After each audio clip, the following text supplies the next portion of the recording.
देखिए, किसी भी उपाय के निर्णय के लिए 5 प्रकार होते हैं, उनको पहले समझ लीजिए।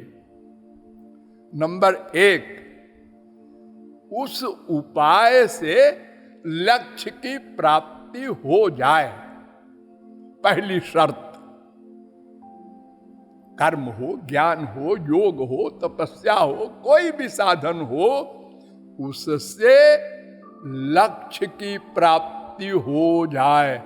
लक्ष्य क्या? 2, आत्यंतिक दुख निवृत्ति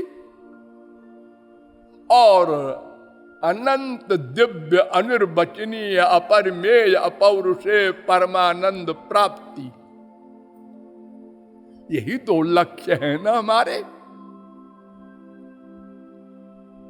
अर्थात माया निवृत्ति और भगवत प्राप्ति, ये 2 लक्ष्य प्राप्त हो जाए, जिससे वो मार्ग हमारे लिए अपनाने योग्य है। ये पहली शर्त। दूसरी,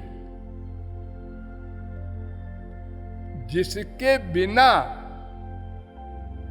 लक्ष्य की प्राप्ति न हो, अर्थात दूसरा कोई मार्ग हो ही न। नंबर 3, उस मार्ग को किसी की आवश्यकता न हो, किसी पर निर्भर न हो, किसी की प्रार्थना न करना पड़े उसको कि वो आ जाए तो हमारा काम चले, वो अकेले मार्ग हमको पहुंचाए। चौथी शर्त, वो मार्ग सबके लिए हो, ऐसा नहीं कि कोई अधिकारी होगा। पांचवी शर्त, वो मार्ग सदा के लिए हो, ऐसा न हो कुछ दूर ले जाके वो कह दे अब तो समाप्त हो गया, मार गई, आगे हम नहीं जानते। ये 5 शर्तें हैं। इन 5 शर्तों से नंबर 1 कर्म धर्म, जिसको वर्णाश्रम धर्म कहते हैं, इसने तो स्वर्ग तक पहुंचाया और मर गया, स्वयं भी मर गया, और न माया निवृत्ति कराया और न ईश्वरीय आनंद दिलाया।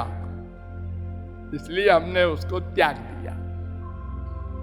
ज्ञान मार्ग जो है, इसने भी केवल आत्मज्ञान कराया, अधूरा ब्रह्म ज्ञान नहीं कराया।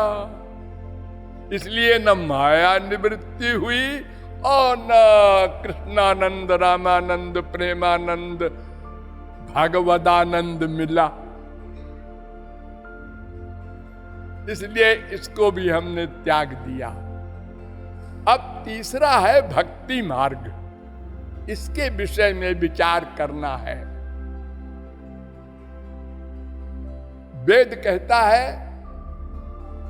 यस्य देवे परा भक्तिर यथा देवे तथा गुरौ तस्यैते कथिता ह्यर्था प्रकाशन्ते महात्मना। श्वेताश्वतरोपनिषद 6:23।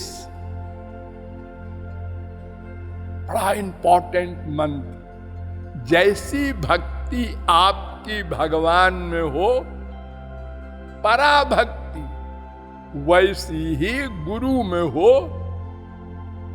तो आप माया से उत्तीर्ण हो जाएंगे, प्लस भगवत प्राप्ति भी हो जाएगी।